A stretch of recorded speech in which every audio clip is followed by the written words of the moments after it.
Alright, petit recap aujourd'hui sur le fameux le Ticker Open. FOMO. On va parler du FOMO parce que vous allez beau avoir de l'expérience, vous allez beau même devenir trader gagnant. Tous les traders que je connais, sans exception, vivent encore du FOMO. Vivent encore ce genre d'émotion-là qui te met... C'est un mélange de... Le FOMO, by the way, c'est pas juste quand un stock explose puis tu t'en vas l'acheter au top. Là. Le FOMO arrive dans plusieurs situations. C'est que... Il s'est passé quelque chose, puis là, tu te dis, Chris, je suis en train de manquer le move. Mais peu importe t'es où. Ah, fuck, là, c'est... Ah, merde. C'est une émotion qui te met en crise sur... Ils viennent de se passer quelque chose. Tu le savais. T'étais soit dedans, pas dedans. T'as hésité, puis là, tu veux le reprendre. Puis des fois, même quand on est patient, on est encore FOMO. Et on est dans l'émotion. Et c'est d'ailleurs ce qui m'est arrivé. Je vais vous montrer un exemple parfait aujourd'hui. Je suis red... Pas pire, j'ai dû refaire la vidéo parce que je l'ai faite hier. Là, on est samedi. Là. Puis hier, je l'ai faite, puis j'étais encore là. Puis c'est pas la perte d'argent, c'est la stupidité de mon trading. C'est un gain. J'étais en train de faire un méga gain que j'ai tout laissé fondre, que j'ai vendu à la perte, que j'ai racheté en FOMO, puis je l'ai mangé ça ailleurs. Wow! Quel bon trader tu es, Matt Asti. Je suis en tabarnak. Puis je vous le dis, là, c'est rare. D'habitude, après 1 heure, je reviens pas pire à moi. Hey, je suis parti chez mon frère. J'étais en route, ça prend 1 heure de me rendre chez mon frère. Puis j'étais en crise. J'arrêtais pas de revoir le trade parce que j'essayais. Puis j'avais fait une première vidéo, j'ai fait une deuxième. J'ai dit, OK, tu vas tout aller. C'est important, le recap. Puis là, j'ai fait, OK, tu vas tout aller refaire ton recap. Et je pense que je suis rendu à 4 recaps dessus. C'est pas des farces, là. Tellement que je l'ai mal tradé. Tellement... Puis je pense que c'est le fait que j'avais quand même des gains importants, là, over 2000 $ de PNL ouvert, que j'ai laissé fondre au complet. Je vais tout vous montrer en détail ce que peut-être j'aurais dû faire, puis je suis pas encore capable de répondre à la question. On va aller regarder ça en ce moment. J'ai même pas ouvert les affaires. Donnez-moi 2 secondes, tout est fermé. On voit que... Mais là, je suis de bonne humeur aujourd'hui. J'étais allé jouer au golf. J'étais incroyable. Et que le golf, by the way, c'est comme le trading. Hein. Je prends des notes, je fais des recaps, je regarde tout. C'est stratégie, c'est pensée, c'est ne pas trader dans... trading. Ce n'est pas jouer au golf dans l'émotion, etc. Il y a des belles corrélations, là. Je suis de bonne humeur. Je suis de bonne humeur, même si... J'ai une belle semaine, par exemple. Mais j'ai perdu quand même hier. On va aller, laissez-moi ouvrir tout ça, là. Bon, me voici avec les écrans ouverts, hein, ça va être un petit peu plus facile, ça va être mieux. Une autre chose, d'où l'importance de quitter quand vous êtes en émotion. Aujourd'hui, là, lundi, là, il y avait 2 options. Soit que je restais, j'essayais de récupérer cette perte-là, parce que j'étais pas à mon max là, mais je le voyais que j'étais émotionnellement affecté. Je m'en vais. Moi, je m'en vais. Ça m'évite des problèmes de fou. Et même si une journée, de temps en temps, vous êtes red, puis que vous me dites, ah, mais tu vois, j'ai bien fait de rester, je suis tombé green. Ouais. À long terme, non. Jamais. Des fois, oui, si t'es pas dans l'émotion, puis que t'es red, mais rien de... Je parle quand on est dans l'émotion. Il n'y a jamais rien de bon. Pas à long terme. Peut-être une journée de temps en temps, puis là, tu vas te convaincre que t'as bien fait de rester, mais c'est faux. Et ça va te nuire sur le long terme. Donc, on va regarder Open. J'avais un excellent entry. En fait, tu sais, elle avait fait un beau push. Puis là, j'ai fait, OK. Quand quelqu'un m'a collé ça dans le chat, j'ai fait, oh, mon Open va bien. OK, je vais aller voir comment ça, j'ai pas vu ça. Et on est à peu près ici. Là, ça me donne rien de rentrer là. Je peux rien faire. Rentrer dans Open, je rentre avec des grosses quantités. Et je dois rentrer à des endroits le plus safe possible. Parce que même moi, quand j'arrive dans ces quantités-là, je suis un petit peu plus émotionnel. Hein? C'est pas mon petit trading bonbon facile que je fais. Là. Je sors de ma zone de confort, ce que j'adore, parce que je veux évoluer. Mais je le fais intelligemment. En tout cas, je prends moins de... Je coupe encore plus les risques. Donc, très beau pullback qui s'est fait. Candle New High. OK, j'avoue que ma MACD n'est pas tout à fait ouverte, mais Open, ce n'est pas non plus un small caps conventionnel. Hein? C'est un stock avec tellement de liquidité, tellement de ask et de bid, tellement un gros float que certains éléments que des fois, il faut faire fi un peu. Je veux aussi parler d'un petit quelque chose. J'ai un de mes membres qui a pris le même in que moi et lui est sorti. Puis là, il m'a dit, ah, Colin, moi, je suis sorti, Matt, c'est là, faut que j'apprenne à... Puis là, je veux parler de ça. Avant de parler de moi. Si tu prends un in à 3... excusez, je me suis dérangé par mon fils.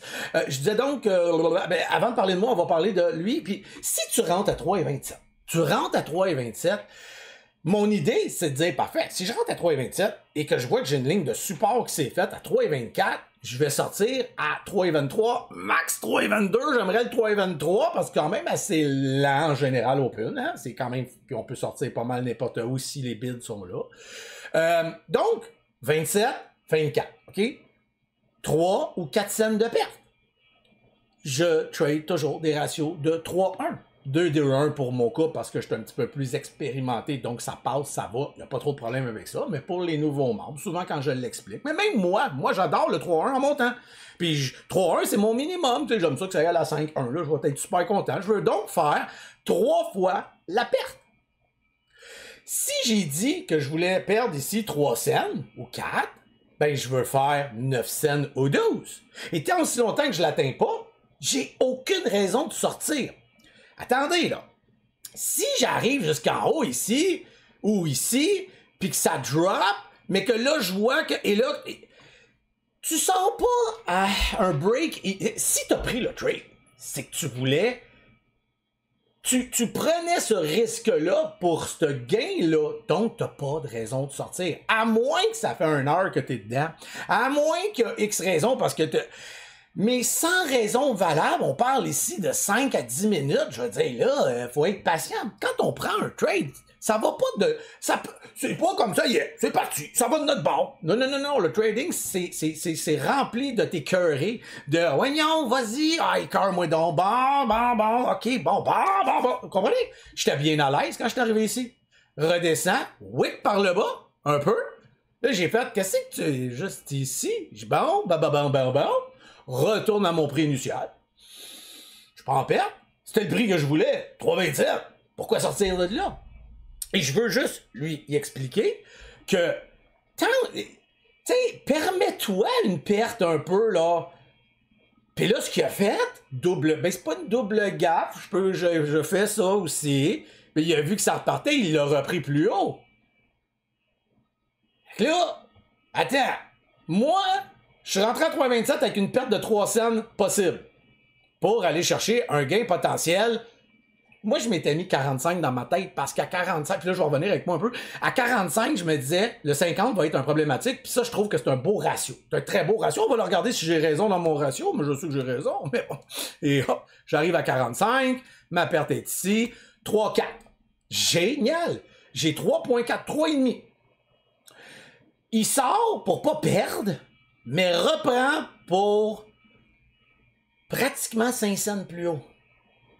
Hein?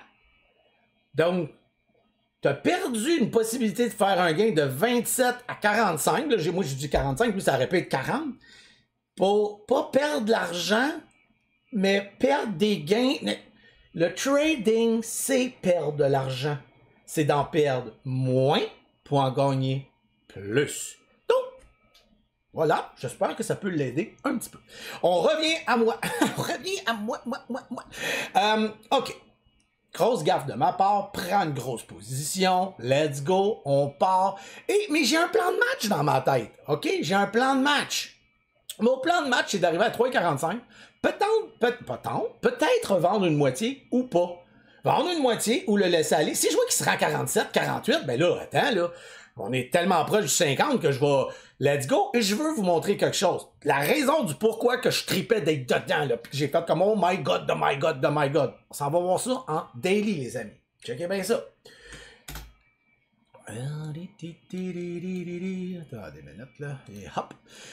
En daily, je suis en train de peut-être faire un breakout en daily. Oh, wow!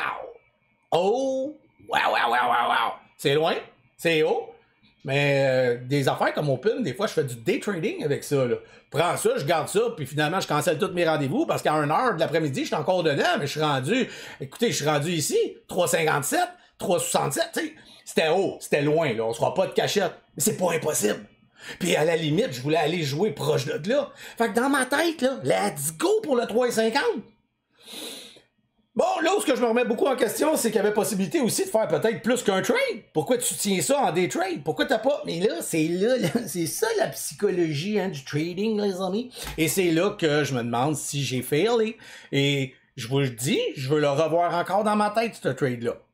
Donc, je suis arrivé ici. J'ai jamais voulu vendre. J'ai jamais voulu, jamais. Elle me drop ici.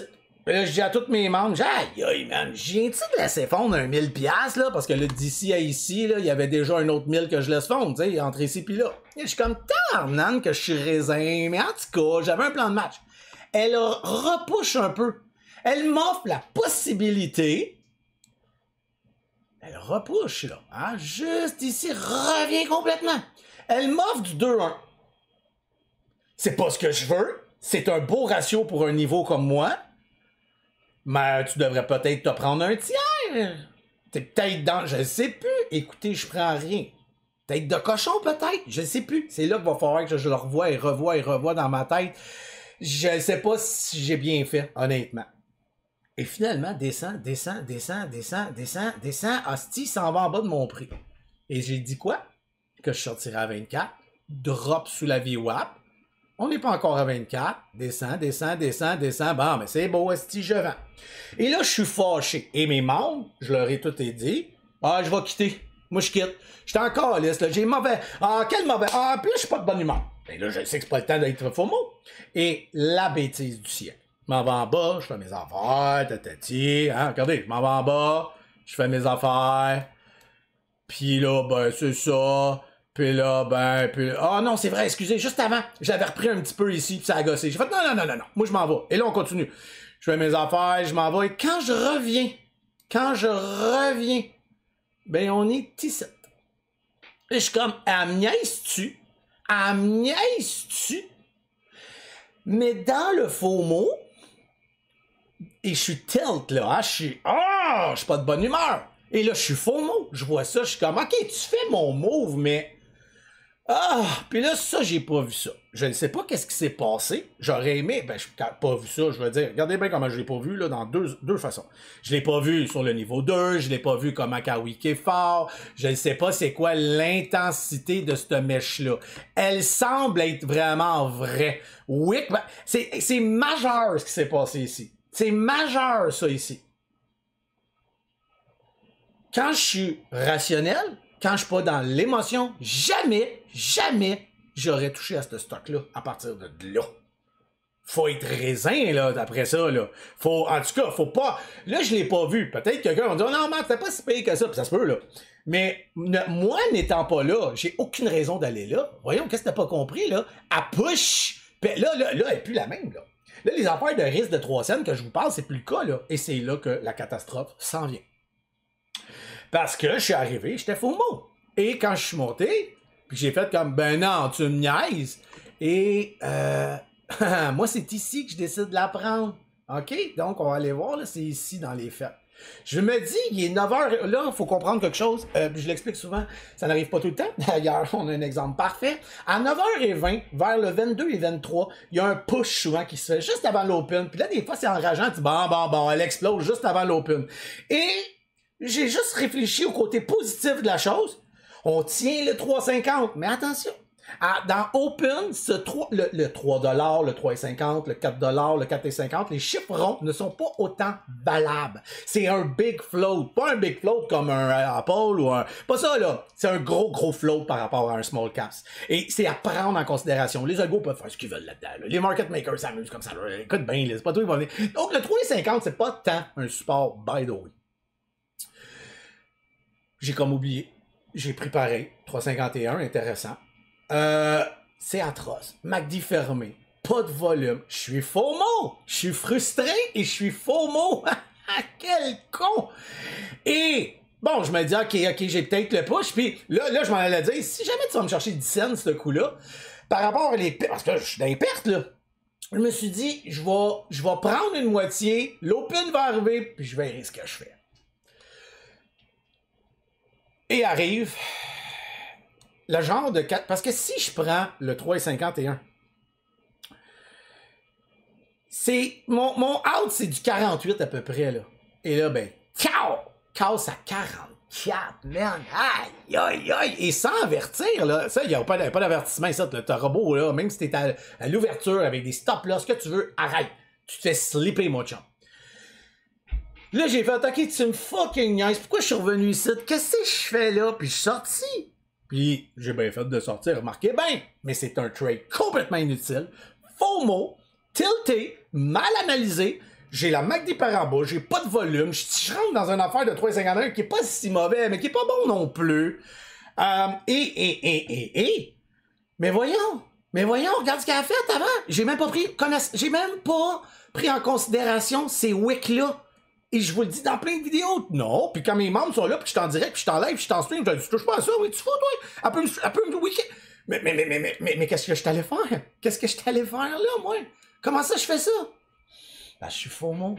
Parce que je suis tilté. Parce que je suis dans l'émotion. Et je voulais absolument vous faire la vidéo de ça. Je voulais vous la montrer. Je voulais vous dire que ça va vous arriver souvent. Et même quand vous allez devenir trader gagnant, encore. Et là, j'ai cassé mon camp, croyez-moi. Et j'étais enragé, là. Pas de la perte monétaire, je m'en torche, ok? Je m'en fous de la perte monétaire. Rendu à un niveau, vous allez vous en foutre vraiment. À moins vraiment qu'il commence à être trop récurrente, là. Mais c'est vraiment du très mauvais trading. C'est du très mauvais trading. Alors, je suis... Puis quand je le regarde, je suis encore en crise. Donc, je voulais vous faire cette vidéo-là pour que vous sachiez que il m'en arrive plein de bad luck, plein de choses. Puis là, c'est pas une bad luck, c'est ma faute. C'est de la stupidité de ma part. Ça n'est pas réfléchi. C'est dans l'émotion. C'est de revenir trader alors que j'avais dit que je ne traderais plus. Hey, j'avais une perte pas si grave. Et j'ai triplé la perte. Ben, bravo, grand trader. Hein? Fait que je vais prendre beaucoup de notes. Je vais regarder encore ce maudit trade-là. Et là, ça fait comme 4 fois, là. Puis je le vois, là, que c'est complètement raisin. Donc, mon erreur, achat, laisser fondre peut-être trop, aurait peut-être dû vendre une partie, j'aurais été déjà moins. En même temps, si elle s'en allait ici, j'aurais peut-être été fâché d'avoir vendu une partie, comprenez? Mon but, c'était de vendre une partie ici, pas ici. Faut que je m'écoute. Faut que j'écoute mon plan de match. J'ai beaucoup... Je peux, même si je le recap, je vais devoir... C'est une de mes babelles que j'aime trader parce que je trade avec des 15-20 000 shares. Je vais devoir le revoir. Faut que je le revive. Je dois revivre encore ce trade. Il va arriver un moment donné, là. Et je vais devoir réanalyser. Puis c'est ça, apprendre le trading. C'est ça. Et vous devez faire ça tous les jours. Vous remettre en question. Revoir vos trades. Repenser ce que vous avez fait. Voir si vous avez pu faire mieux. Moins pire. Etc. etc. Sur ce, les amis, j'espère que ce recap-là est intéressant pareil. C'est vraiment l'aspect FOMO que je voulais vous montrer. Et regardez le FOMO que j'ai pris, là. Tu sais, je veux dire... c'est pas prendre un trade en haut, c'est pas, non, c'est, j'attends un pullback, j'attaque, mais c'est complètement FOMO pareil. C'est du FOMO, ça, guys. Je vous laisse là-dessus, je vous dis ciao, bye, peace and love, et n'hésitez pas à mettre des commentaires, à dire si vous aimez, détestez, puis toute la patente, là. Ciao, ciao, ciao!